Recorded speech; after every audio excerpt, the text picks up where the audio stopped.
Hello and welcome to SleepInn. Please listen to this recording somewhere safe to sleep. Take a nice deep breath in and let's begin. Buttercup Night by John Galsworthy.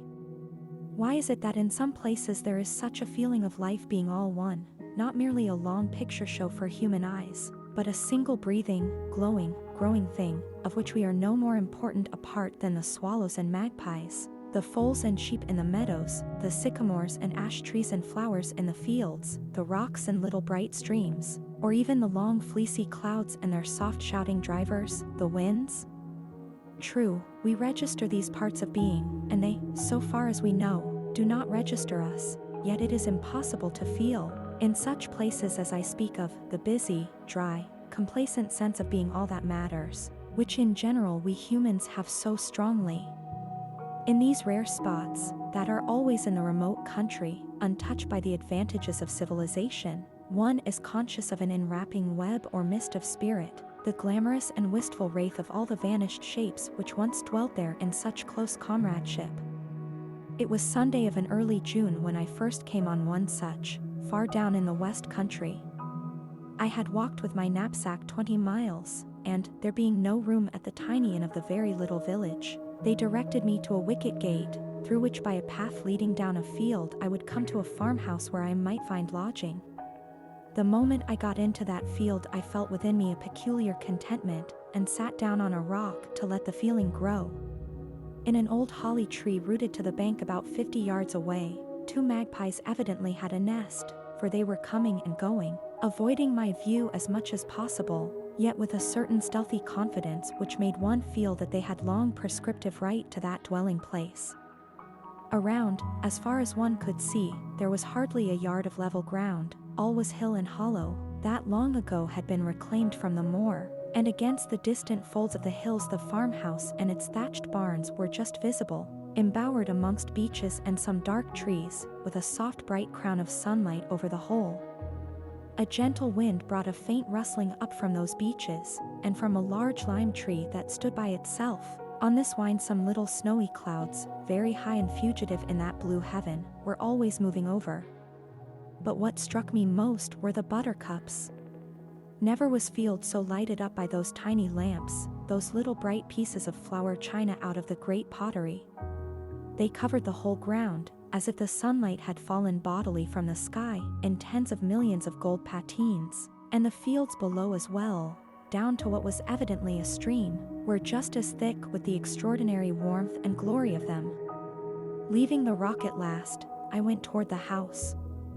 It was long and low and rather sad, standing in a garden all mossy grass and buttercups, with a few rhododendrons and flowery shrubs, below a row of fine old Irish yews. On the stone veranda a grey sheepdog and a very small golden-haired child were sitting close together, absorbed in each other.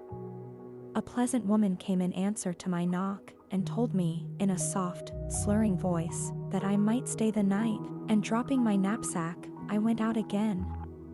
Through an old gate under a stone arch I came on the farmyard, quite deserted save for a couple of ducks moving slowly down a gutter in the sunlight, and noticing the upper half of a stable door open, I went across, in search of something living.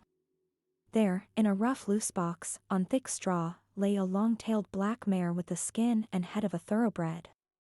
She was swathed in blankets, and her face, all cut about the cheeks and over the eyes, rested on an ordinary human's pillow, held by a bearded man in shirt sleeves, while, leaning against the whitewashed walls, sat fully a dozen other men, perfectly silent, very gravely and intently gazing. The mare's eyes were half closed, and what could be seen of them dull and bluish, as though she had been through a long time of pain. Save for her rapid breathing, she lay quite still, but her neck and ears were streaked with sweat, and every now and then her hind legs quivered spasmodically. Seeing me at the door, she raised her head, uttering a queer half-human noise, but the bearded man at once put his hand on her forehead, and with a "WOA, my dear, WOA, my pretty," pressed it down again, while with the other hand he plumped up the pillow for her cheek. And, as the mare obediently let fall her head, one of the men said in a low voice, "I never see anything so like a Christian." And the others echoed, in chorus, "Like a Christian, like a Christian." It went to one's heart to watch her, and I moved off down the farm lane into an old orchard, where the apple trees were still in bloom, with bees, very small ones, busy on the blossoms, whose petals were dropping on the dock leaves and buttercups in the long grass. Climbing over the bank at the far end, I found myself in a meadow the like of which, so wild and yet so lush, I think I have never seen. Along one hedge of its meandering length was a mass of pink mayflower, and between two little running streams grew quantities of yellow water iris, daggers, as they call them. The print frock orchid, too, was everywhere in the grass, and always the buttercups. Great stones coated with yellowish moss were strewn among the ash trees and dark hollies, and through a grove of beeches on the far side, such as Corot might have painted, a girl was running, with a youth after her, who jumped down over the bank and vanished. Thrushes, blackbirds, yaffles, cuckoos, and one other very monotonous little bird were in full song, and this, with the sound of the streams and the wind, and the shapes of the rocks and trees, the colors of the flowers, and the warmth of the sun, gave one a feeling of being lost in a very wilderness of nature. Some ponies came slowly from the far end, tangled, gypsy-headed little creatures, stared, and went off again at speed. It was just one of those places where any day the spirit of all nature might start up in one of those white gaps that separate the trees and rocks. But though I sat a long time waiting, hoping, she did not come. They were all gone from the stable when I went back up to the farm, except the bearded nurse and one tall fellow, who might have been the dying Gaul as he crouched there in the straw, and the mare was sleeping, her head between her nurse's knees. That night I woke at 2 o'clock to find it almost as bright as day, with moonlight coming in through the flimsy curtains. And, smitten with the feeling that comes to us creatures of routine so rarely, of what beauty and strangeness we let slip by without ever stretching out hand to grasp it, I got up, dressed, stole downstairs, and out. Never was such a night of frozen beauty, never such dream tranquility. The wind had dropped, and the silence was such that one hardly liked to tread even on the grass. From the lawn and fields there seemed to be a mist rising. In truth, the moonlight caught on the dewy buttercups, and across this ghostly radiance the shadows of the yew trees fell in dense black bars. Suddenly I bethought me of the mare. How was she faring, this marvelous night? Very softly opening the door into the yard, I tiptoed across. A light was burning in her box, and I could hear her making the same half-human noise she had made in the afternoon, as if wondering at her feelings, and instantly the voice of the bearded man talking to her as one might talk to a child, over, "My darlin', you've been long enough that side. Why, my swate, you let old Jack turn you, then." Then came a scuffling in the straw, a thud, that half-human sigh, and his voice again, "Put your EAD to pillar, that's my dandy gel. Old Jack wouldn't 'urt you, no more if you was the queen." Then only her quick breathing could be heard, and his cough and mutter, as he settled down once more to his long vigil. I crept very softly up to the window, but she heard me at once, and at the movement of her head the old fellow sat up, blinking his eyes out of the bush of his grizzled hair and beard. Opening the door, I said, "May I come in?" "Ooh, I come in, sir, if you am a mind to." I sat down beside him on a sack, and for some time we did not speak, taking each other in. One of his legs was lame, so that he had to keep it stretched out all the time, and awfully tired he looked, grey tired. "You're a great nurse," I said at last. "It must be tiring work, watching out here all night." His eyes twinkled, they were of that bright grey kind through which the soul looks out. "Oh, no," he said. "Oh, don't grudge it for a dumb animal. Poor things, they can't help theirselves. Many's the night I've sat up with 'orses and beasts too. It is en me, can't bear to see dumb creatures suffer." And laying his hand on the mare's ears, "They say 'orses aven't no souls. It is my belief they've souls same as us." Many's the Christian OVE seen ain't got the soul of an horse. Same with the beasts, and the ship, it is only they can't spake their minds. And where, I said, do you think they go to when they die?